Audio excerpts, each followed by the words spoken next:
Hi friends, மறுபடியும் ஒரு question answers video பார்க்கலாம். First question பாருங்க.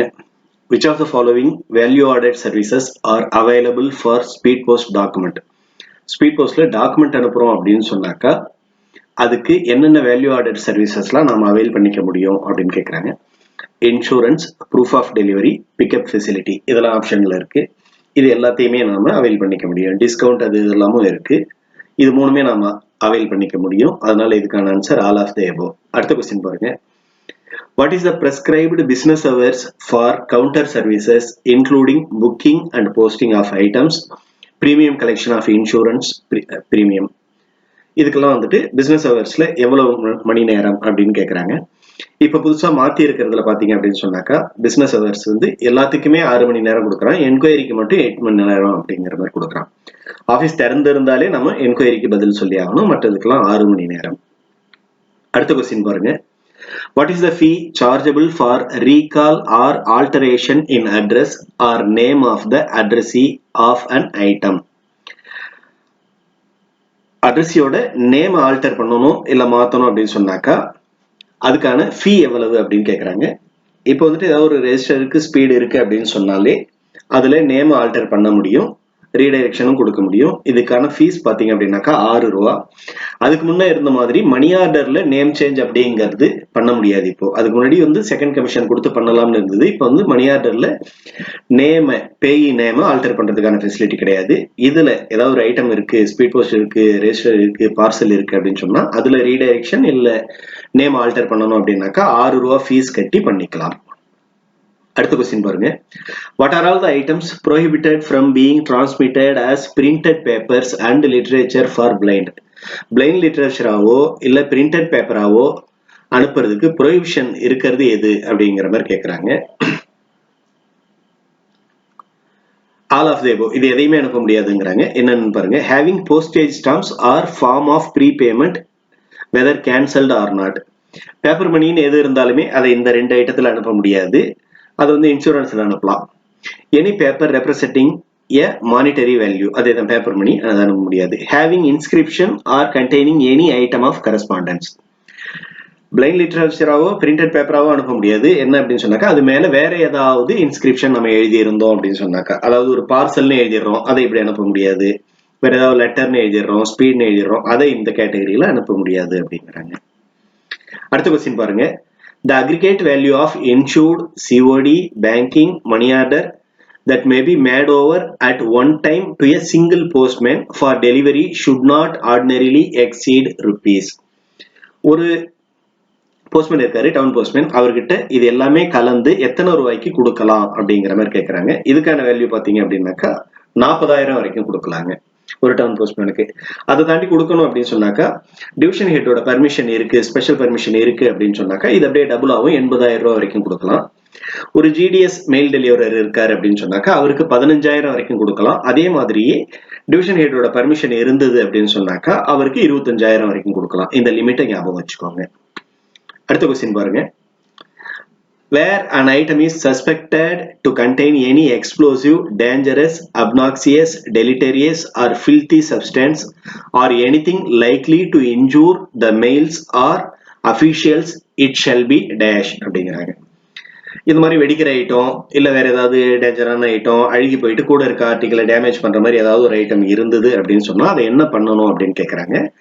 Intercepted and detained at the point of transmission and inform the police and post office authorities. ஏதாவது dangerous item இருக்கு அப்படின்னு சொன்னாக்கா போலீஸ்க்கு இன்ஃபார்ம் பண்ணணும், போஸ்ட் ஆஃபீஸ் அத்தாரிட்டிஸ்க்கும் இன்ஃபார்ம் பண்ணணும். எந்த இடத்துல கண்டுபிடிக்கிறாங்களோ அதே இடத்துல எடுத்து இன்டர்செப்ட் பண்ணி அதை டிடைன் பண்ணிக்கிட்டு இந்த ஆக்ஷன் எடுக்கணும் அப்படிங்கிறாங்க. இதுவும் புது ரெகுலேஷன்ஸ்ல இருக்கிறது தான். அடுத்து பாருங்க. Consider the following statements and choose the correct option. ரெண்டு ஸ்டேட்மெண்ட் கொடுத்திருக்காங்க, பார்க்கலாம். The term due bags comprise all the bags which must be dispatched every day or at regular intervals. Every day or at regular intervals அப்படின்னு சொல்றாங்க. Second statement பாருங்க. The term unusual bags comprises parcel bags, packet bags, special bags, camp bags and any other bags not included in the term due bags. Due bagsல வராதது அப்படின்றதெல்லாம் இதெல்லாம் அப்படிங்கிறாங்க. இதுல பாத்தீங்க அப்படின்னு சொன்னாக்கா ரெகுலர் இன்டர்வல்ல வர்றது இல்ல டெய்லி வர்றது அப்படின்னா மஸ்ட் வந்தே ஆகணும் அப்படிங்கிறது எல்லாமே ஸ்டேட்மெண்ட் 1 கரெக்ட், ஸ்டேட்மெண்ட் 2 கரெக்ட்டுங்க. அதுல அந்த ரெகுலர் இன்டர்வல்னு கொடுத்திருக்காங்க. என்ன அப்படின்னு சொன்னாக்கா ஹில்ஸ் ஏரியாவில் பாத்தீங்க அப்படின்னு சொன்னாக்கா டெய்லி மெயில் வர்றதுக்கான பாசிபிலிட்டிஸ் இருக்காது. வீக்லி டுவைஸ், செவ்வாய்க்கிழமை வரும் வெள்ளிக்கிழமை வரும் அப்படின்னு சொன்னாக்கா ஒவ்வொரு செவ்வாய்க்கிழமையும் வரணும், ஒவ்வொரு வெள்ளிக்கிழமையும் வரணும். அதுல ஏதாவது பிரச்சனை அப்படின்னு சொன்னாலும் டியூ மெயில் வரல அப்படின்னு நம்ம மெயில் கொடுக்க வேண்டியதா இருக்கும். இதுல ரெண்டாவது ஸ்டேட்மெண்ட்ல சொல்லியிருக்க அந்த parcel bag, packet bag, special bag பாத்தீங்கன்னா பார்சல் இருந்தா மட்டும்தான் பார்சல் பேக் கட்டணும், அதர்வைஸ் கட்ட வேண்டியது இல்லை. பாக்கெட் பேக் அப்படிங்கிறது நம்ம கிட்ட வந்து காலி சாக்கு போய் நிறைய சேர்ந்து போயிடுச்சு அப்படின்னு சொன்னாதான் பாக்கெட் பேக்கா கட்டி ஆர்எம்எஸ்க்கு அனுப்புவோம், இல்லை எங்க அனுப்பணுமோ அதை அனுப்புவோம். ஸ்பெஷல் பேக், கேம்ப் பேக் எல்லாமே அந்த நீடு இருந்தா மட்டும் கட்டுவோம். ஸோ அது டியூ பேக்ல வராது. மற்றதெல்லாம் டியூ பேக், ரெகுலரா வர்றதெல்லாம் due bag. Due bag, unusual bag எது எதுங்கிறத ஞாபகம் வச்சுக்கோங்க, தெரிஞ்சு வச்சுக்கோங்க. அடுத்த கொஸ்டின் பார்க்கலாம். What is the compensation for loss of a domestic speed post item? Domestic speed post item ஒன்று தொலைஞ்சிடுச்சுன்னா அதுக்கான காம்பன்சேஷன் என்ன அப்படி பார்த்துருக்காங்க, கேட்டிருக்காங்க. காம்பன்சேஷனுக்கு என்ன தனி ஒரு வீடியோ போட்டிருக்கோம், அது இன்னும் எதுவும் மாறல, அது பழசு அப்படியே இருந்ததே தான் இருக்கு, அதை ஒன்ஸ் பார்த்து வச்சுக்கோங்க. இதுக்கு பாத்தீங்கன்னாக்கா double the amount of speed post postage paid or ₹1000 whichever is less. ரெண்டுல எது கம்மியோ அதை கொடுப்போம் அப்படிங்கிறாங்க. Double the speed post charge or ₹1000. அடுத்த கொஸ்டின் பாருங்க. which one is incorrect in respect of mbag? mbag அப்படிங்கிறதுல எது வந்து இன்கரெக்ட் அப்படிங்கிறாங்க. இதுல இருக்கிற ஸ்டேட்மெண்ட் எல்லாமே கரெக்ட் தான், பார்த்துக்கோங்க. each mbag should be accompanied by form CN22 or form CN23. Custom declaration form 300 SDR கம்மியா இருந்தாக்கா CN22, மோர் தென் 300 SDR CN23. அதுல ஏதாவது ஒன்று mbag கூட கண்டிப்பா வைக்கணும். அடுத்தது every mbag shall be furnished with a rectangular address label and it shall not measure more than 90 mm into 140 mm அப்படின்றாங்க. போஸ்ட் கார்டு சைஸ்ல ஒரு அட்ரஸ் லேபிள் அதுல இருக்கணும் அப்படின்றாங்க. அதை தாண்டி பெரிய சைஸ்ல அது இருக்கக்கூடாது அப்படிங்கிறாங்க, அதுவும் correct. The weight of each content in the bag which is in combination with printed papers does not exceed 2 kgs. எம்பேகோட டோட்டல் வெயிட் 30 கிலோ இருக்கலாம், பட் அது உள்ள இருக்கிற அந்த பிரிண்டட் பேப்பர்ஸ் அப்படிங்கிறது 2 கிலோவா தான் இருக்கணும், 2 கிலோ தாண்டி இருக்கக்கூடாது அப்படிங்கிறாங்க, அதுவுமே கரெக்ட் தான். எம்பேக் விஷயத்துல இது எல்லாத்தையுமே ஞாபகம் வச்சுக்கோங்க. ரெஜிஸ்ட்ரேஷன் சார்ஜ் அப்படிங்கிறது 750. டேரிஃப் அப்படின்னு பாத்தீங்கன்னாக்கா ஃபர்ஸ்ட் ஸ்டாப்பே 5 கிலோ தான், 5 கிலோவுக்கு 700 ரூபா, அதுக்கு மேல போற ஒவ்வொரு 1 கிலோவுக்கும் 150 ரூபா அப்படிங்கிற மாதிரி வரும். மேக்ஸிமம் வெயிட் அப்படிங்கிறது 30 கிலோ வரும். இதெல்லாம் ஞாபகம் வச்சுக்கோங்க. அடுத்த கொஸ்டின் பாருங்க. வேற an item that is found to be unlawful, சட்டத்துக்கு புறம்பா இருக்கு அப்படின்னு சொன்னாக்கா while opening a suspected item by a postal official under section 9 of act. ஆக்டுங்கிறது இப்போ புதுசாக வந்த ஆக்ட் தான். What action shall be taken? அந்த மாதிரி ஏதாவது சட்டத்துக்கு புறம்பா வருது அப்படின்னாக்கா என்ன ஆக்ஷன் எடுப்பீங்க அப்படின்னு இருக்கு. A notice shall be sent to the centre. Centre யாரோ அவருக்கு நோட்டீஸ் விடுவோம். ஒருவேளை அவரை கண்டுபிடிக்க முடியல அப்படின்னு சொன்னாக்கா அட்ரஸிக்கு அதே நோட்டீஸ் விடுவோம். And if not found to the addressee, அந்த மாதிரி நோட்டீஸ் கொடுக்கணும் அப்படின்றாங்க. அடுத்த கொஸ்டின் பாருங்க. How many times an accountable item shall be issued for delivery if it is not delivered on its first presentation? முதல் தடவை எடுத்துட்டு போகும்போது அது வந்து டெலிவரி ஆகல அப்படின்னு சொன்னா அது எத்தனை தடவை டெலிவரிக்கு விடுவீங்க அப்படின்றாங்க. இப்ப டோட்டலாவே எல்லா ஐட்டத்துக்குமே 2 தடவை கொண்டு போகலாங்கிற மாதிரி ரூல் வந்துருச்சு. ஸோ 2 times அப்படிங்கிறது ஆன்சர். அடுத்த கொஸ்டின் பாருங்க. What will be done if an accountable item is not delivered even after second attempt? ரெண்டாவது அட்டெம்ப்ட்லயுமே டெலிவரி ஆகல அப்படின்னு சொன்னா என்ன பண்ணுவீங்க அப்படின்னு இருக்கு. A notice of arrival shall be issued to the addressee for taking delivery from post office. Post ஆஃபீஸ்ல வந்து அதை வாங்கிக்க சொல்லி 2வது நாளும் முடிச்சிட்டோம் அப்படின்னு சொன்னாக்கா ஒரு நோட்டீஸ் கொடுத்துருவோம். அவர் ஒரு 7 daysக்குள்ள வந்து அதை வாங்கிக்கணுங்க. அடுத்த கொஸ்டின் பாருங்க. Which one is incorrect in respect of post box and post bag? Which one is incorrect அப்படின்னாங்க. எதுவுமே இன்கரெக்ட், எல்லாமே கரெக்ட் தான். சொல்றேன் பாருங்க. The post offices at which post box is available shall be determined by the head of the circle. Head of the circle தான் decide பண்ணுவாரு எந்தெந்த ஆஃபீஸ்ல போஸ்ட் பாக்ஸ் ஃபெசிலிட்டி வைக்கணும்னு. எல்லா டெலிவரி போஸ்ட் ஆஃபீஸ்லயும் போஸ்ட் பாக்ஸ் ஃபெசிலிட்டி இருக்காது. ரெண்டாவது பாருங்க. The period of allotment of a post box commences from the first day of month in which post box is allotted and the period of renewal commences from the first day of the month immediately succeeding the period of previous allotment. First ஒருத்தர் வராரு அப்படின்னு சொன்னாக்கா வராரு March மாசத்துல வந்து வாங்குறாரு அப்படின்னு சொன்னாங்க. மார்ச் மாசம் 16ஆம் தேதி 17ஆம் தேதி அவரு போஸ்ட் பாக்ஸுக்கு அப்ளிகேஷன் கொடுத்து அவருக்கு சேங்ஷன் ஆகுதுனாலுமே மார்ச் 17ங்கிறது வராது, மார்ச் மாசம் 1ஆம் தேதியில இருந்தே வாங்கின மாதிரி வந்துருங்க. அடுத்த ரினியூவல் பாத்தீங்க அப்படின்னு சொன்னாக்கா அதே மாசத்துல அவர் வந்து பண்ண வேண்டியதா இருக்கும். அதே மாசத்துல அந்த ஃபர்ஸ்ட் டேட் அதுக்கு அடுத்த மாசம் எது வருதோ, அதாவது எந்த மாசத்துல அவருக்கு முடியுதோ அதுக்கு அடுத்த மாசம் 1ஆம் தேதியே வந்து ரினியூவல் பண்ணணும், அந்த மாதிரி சொல்றாங்க. ஸோ அந்த மாசத்துல இருக்க நடுவில் இருக்க தேதி வராது, மாசத்துல ஃபர்ஸ்ட் டேட்ல இருந்தே அவங்க வாங்குற மாதிரி இருக்கும். ரினியூவலும் அதே மாதிரியே வரும் அப்படிங்கிறாங்க. அடுத்து பாருங்க, application for renewal of allotment of post box shall be made to the postmaster concerned at least 15 days before the expiry of the period for allotment. மார்ச்ல முடியுது அப்படின்னு சொன்னீங்க அப்படின்னாக்கா மார்ச் 15ஆம் தேதியே வந்து அவர் அப்ளிகேஷன் கொடுத்தணும். மார்ச் 31க்குள்ள அதுக்கான ப்ராசஸ் முடிஞ்சிட்டு மறுபடியும் ரினியூவல் அப்படிங்கிறது ஏப்ரல் 1ஆம் தேதியில இருந்து வந்துருங்க. அதை சொல்றாங்க. அடுத்த கொஸ்டின் பாருங்க, what action will be taken if the outward appearance of the cover of accountable item is suspected to be tempered? ஏதாவது கிழிஞ்சிருக்க மாதிரியோ டேமேஜ் ஆயிருக்க மாதிரியோ இருந்ததுனாக்கா என்ன ஆக்ஷன் எடுப்பீங்க அப்படின்றாங்க. Open delivery will be done at post office in the presence of postmaster. Its contents entered in turn inventory and sign will be obtained in it. Damage ஆயிருக்கு அப்படின்னு சொன்னாக்கா அந்த அட்ரஸ் யாரோ அவர் வர வைப்பாங்க. அவர் வர வச்சுட்டு அவர் முன்னாடியே போஸ்ட் ஆஃபீஸ்ல அது பிரிப்பாங்க. பிரிச்சுட்டு அதுல என்னென்ன இருக்கு அப்படிங்கிற ஒரு லிஸ்ட் ப்ரிப்பேர் பண்ணுவாங்க. அந்த லிஸ்ட்டை டூப்ளிகேட்ல ப்ரிப்பேர் பண்ணுவாங்க. அந்த லிஸ்ட்டுக்கு பேர் இன்வென்டரி. அந்த இன்வென்டரியில அந்த அட்ரஸ் யாரோ அவர்கிட்ட கையெழுத்து வாங்குவாங்க. அக்னாலஜ்மெண்ட்ல கையெழுத்து வாங்க மாட்டாங்க. அந்த அக்னாலஜ்மெண்ட் இந்த இன்வென்டரி ரெண்டுத்தையும் சேர்த்து சென்டர் யாரோ அவருக்கு அனுப்பிச்சு விடுவாங்க ஒரு காப்பி. இன்னொரு காப்பியை போஸ்ட் ஆஃபீஸ்ல வச்சுப்பாங்க. இன்வென்டரிங்கிறது அதுக்கு பேரு. ஒருவேளை அந்த அட்ரஸ் போஸ்ட் ஆஃபீஸ்க்கு தெரியாதவரா இருக்காரு அப்படின்னு சொன்னாக்கா போஸ்ட் ஆஃபீஸ்க்கு தெரிஞ்ச ஒருத்தர் விட்னஸா இருக்கணும். அவர்கிட்டையும் கையெழுத்து வாங்குவாங்க. அவர் வந்து விட்னஸ் பண்ணணும். அதுல இதுதான் மெத்தடுங்க. டேமேஜ் ஆயிருக்க ஆர்டிகிளை டெலிவரி பண்றதுக்கான மெத்தட். அடுத்த கொஸ்டின் பாருங்க, what will be done for the items addressed to the deceased person? Deceased, இது திரும்ப திரும்ப ரிப்பீட் ஆயிட்டு இருக்க கொஸ்டின் இது. டிசீஸ்டு பர்சனுக்கு ஒரு ஆர்டிகல் வருது அப்படின்னு சொன்னாக்கா அது அன்கிளைம்டாவே ட்ரீட் பண்ணி அதுக்கான டிஸ்போசல் என்னவோ அந்த மாதிரி பண்ணுவோம். அதுல ரிமார்க் எழுதுறது மட்டும் டிசீஸ்டு அப்படிங்கிற மாதிரி எழுதிடுவோம். அடுத்த கொஸ்டின் பாருங்க, what is the minimum and maximum weight limit for small packets under the international letter post item? Small பாக்கெட்டுக்கான வெயிட் லிமிட் என்னன்னு கேட்கறாங்க. மினிமம்ங்கிறது 100 கிராம், மேக்ஸிமம்ங்கிறது அப் டு 2 kg. அடுத்த கொஸ்டின் பாருங்க, what is the time limit for addressee of domestic as well as international item received in damaged condition from the post office to take delivery on notice? டேமேஜா இருக்குனாக்கா அதை வந்து கொண்டு போயிட்டு வீட்டில் கொடுக்க மாட்டாங்க. அது வந்து போஸ்ட் ஆஃபீஸ்ல வந்து அவர் கலெக்ட் பண்ணிக்க வேண்டியதா இருக்கும். நோட்டீஸ் மட்டும் விடுவாங்க. அது வந்து டொமஸ்டிக் ஐட்டமா இருந்தா 7 நாள்ல வாங்கிக்கணும்.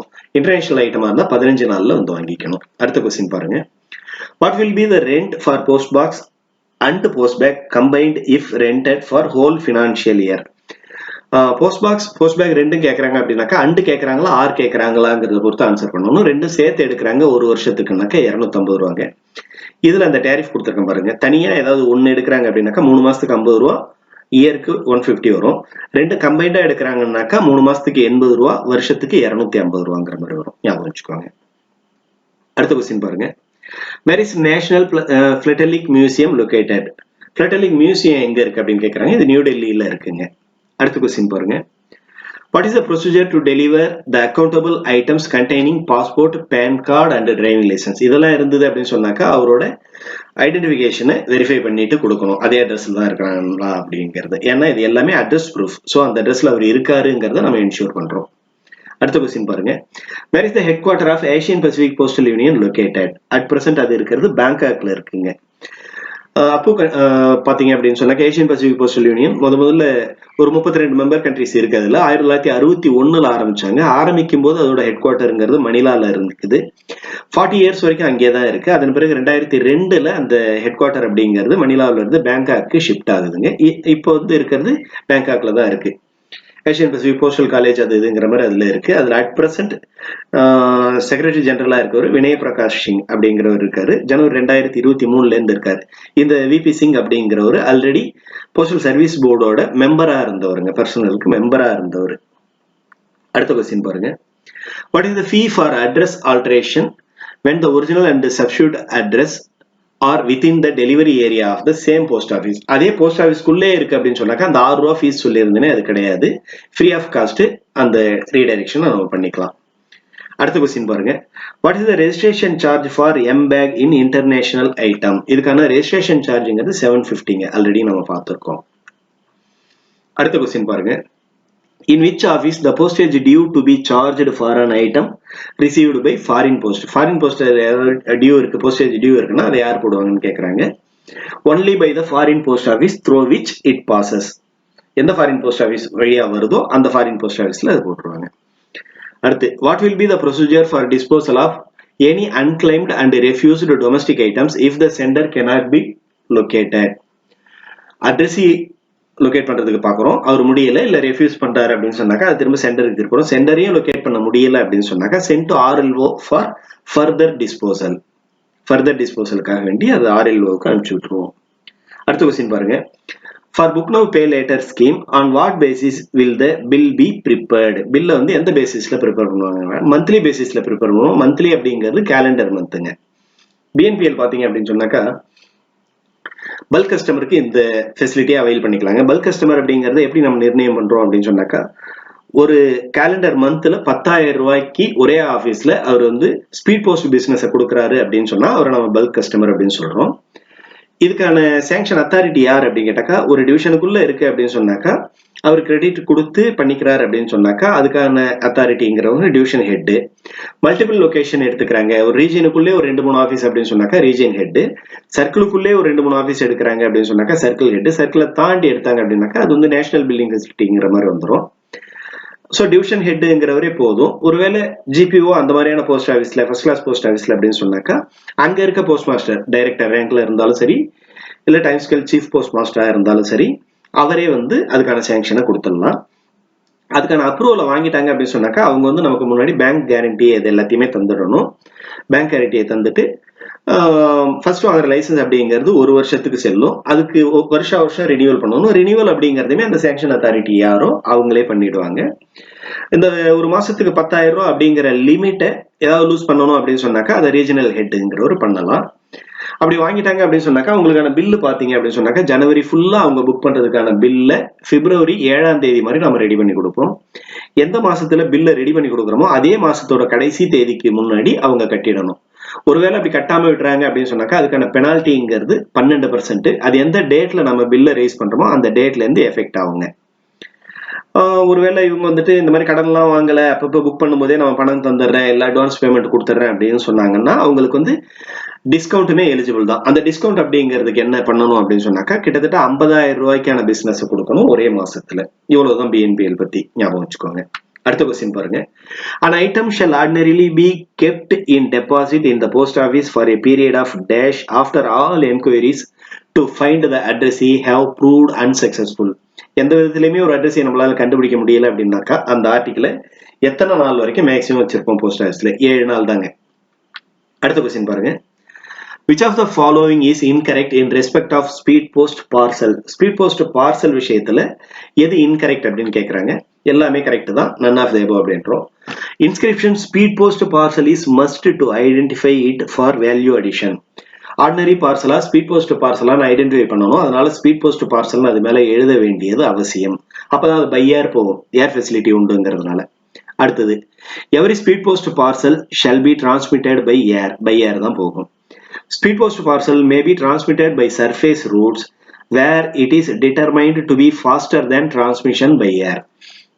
ஏதாவது ஒரு இடத்துல பை ஏர் போறதை விட சர்ஃபேஸ் ரூட்ல வேகமா போகும் அப்படின்னு சொன்னாக்கா சர்ஃபேஸ் ரூட்லயே அனுப்பிச்சு விட்டுருவாங்க. இதுக்கு மீனிங் என்ன அப்படின்னு சொன்னாக்கா எந்த லொகேஷன்ல இருந்து மூவ் ஆகுதோ அந்த லொகேஷன்ல ஏர்போர்ட் இல்ல, அங்கிருந்து ஏர்போர்ட் லொகேஷனுக்கு அதை டிரான்ஸ்ஃபர் பண்ணி அங்கிருந்து பை ஏர் போறதை விட பை சர்ஃபேஸ் ரூட் இது சீக்கிரம் போயிடும்னு மீனிங் இருந்தது அப்படின்னு சொன்னாக்கா அங்க சர்ஃபேஸ் ரூட்ல போயிடும்ங்கிறாங்க. அடுத்த கொஸ்டின் பாருங்க. What is maximum weight limit of an India Post parcel for individual customer and bulk customer? அதுக்கு முன்னாடி 2 வேற இருந்துச்சு. இப்ப எந்த கஸ்டமரா இருந்தாலுமே இந்தியா போஸ்ட் பார்சல் அப்படின்னு சொன்னா 35 கிலோ வரைக்கும் அனுப்ப முடியுங்க. அடுத்த கொஸ்டின் பாருங்க. Who is the authority to decide the manner of disposal of an undelivered item on the expiration of the period specified at RLO? அந்த டிஸ்போசலை டிசைட் பண்றது அத்தாரிட்டி யாரு அப்படிங்கிற மாதிரி கேட்கறாங்க. இந்த circle head or regional head concerned.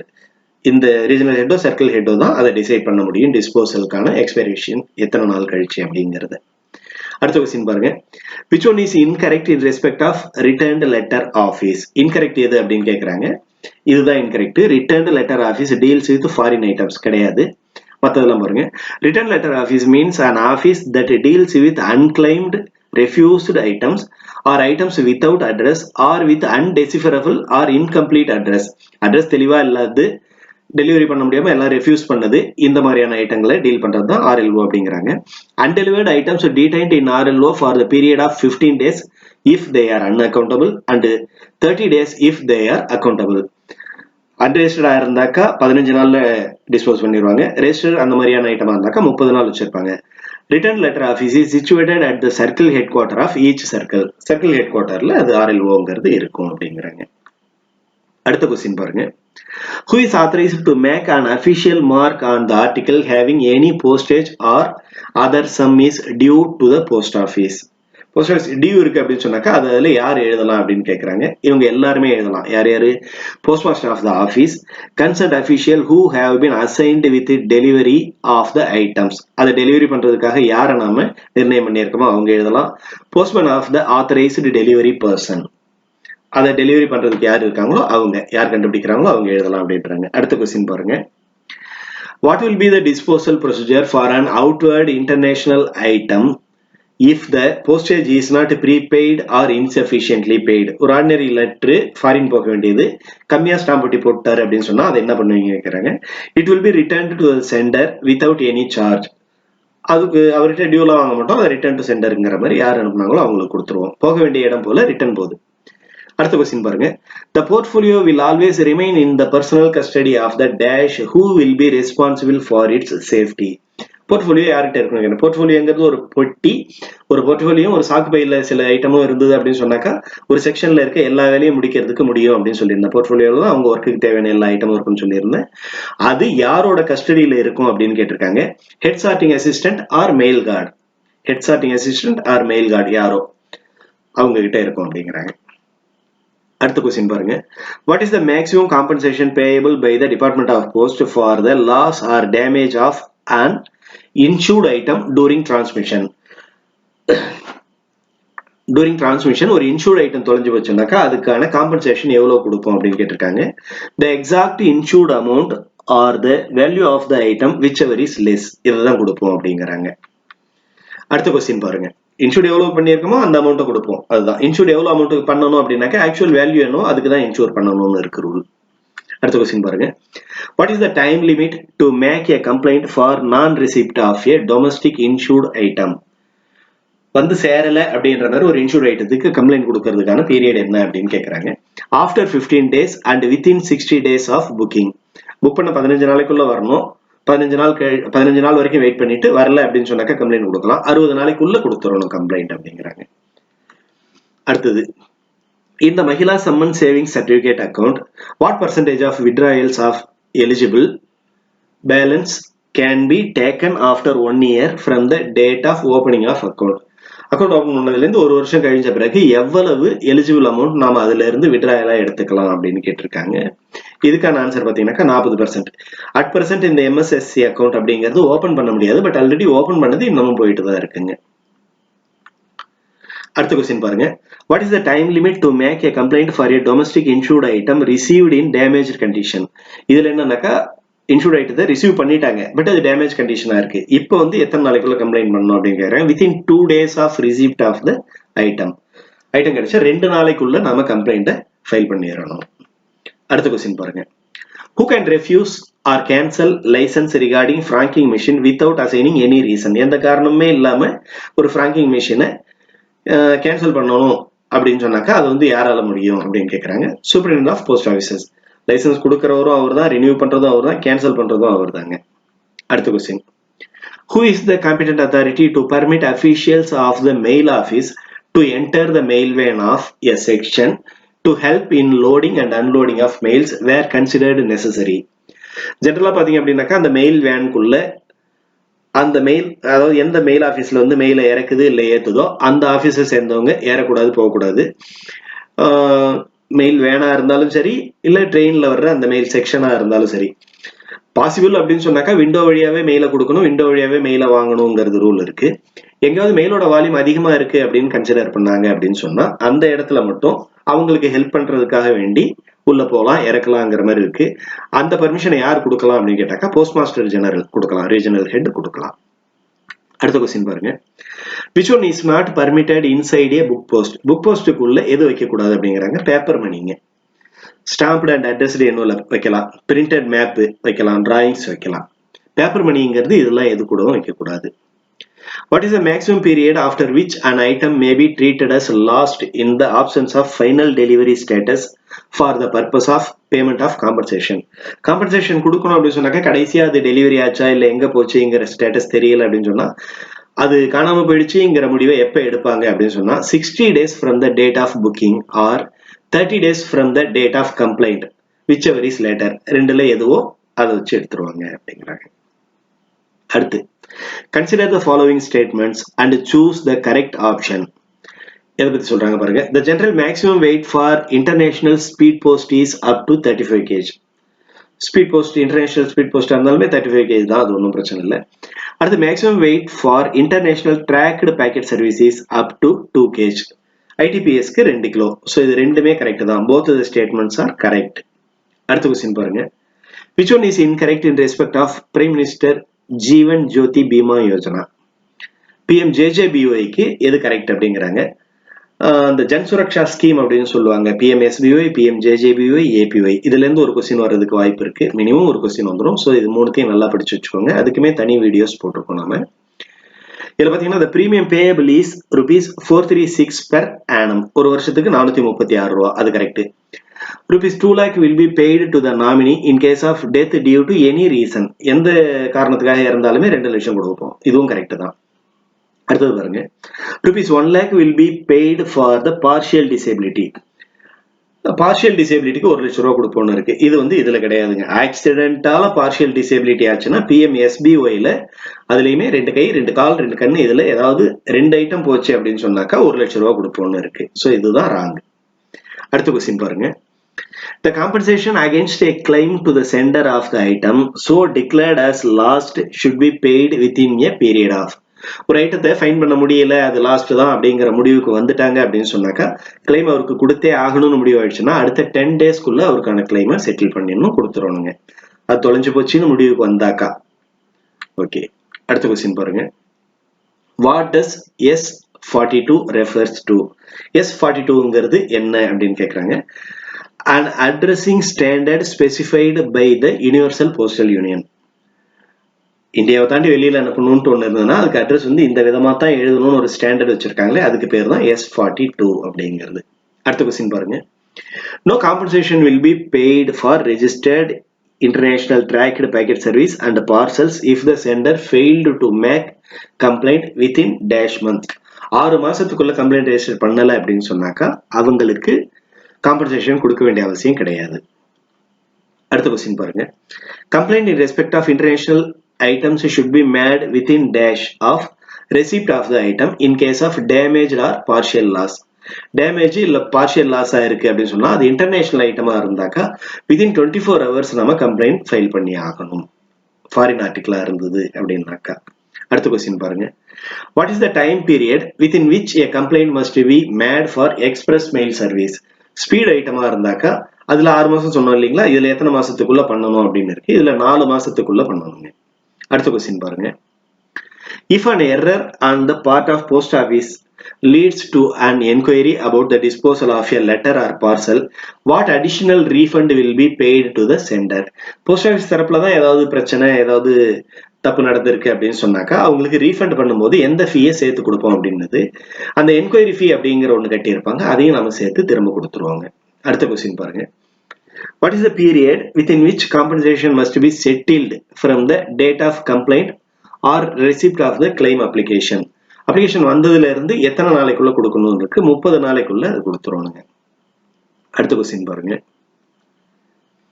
What is the maximum eligible weight for a domestic letter for postal transmission? ஒரு லெட்டரோட maximum wait என்னன்னு கேட்டிருக்கு. இது இப்ப அப்டேட் ஆயிருக்கு. 500 கிராம் வரைக்கும் இருக்கலாம், அதை தாண்டி இருக்கக்கூடாதுங்க. ஓகே ஃப்ரெண்ட்ஸ், அடுத்தது மறுபடியும் ஒரு கொஸ்டின் ஆன்சர்ஸ் வீடியோவில் பார்க்கலாம். நல்லா படிச்சுட்டு இருங்க, படிச்சு நெடுங்கிடுச்சு. ஓகே ஃப்ரெண்ட்ஸ், பாய்.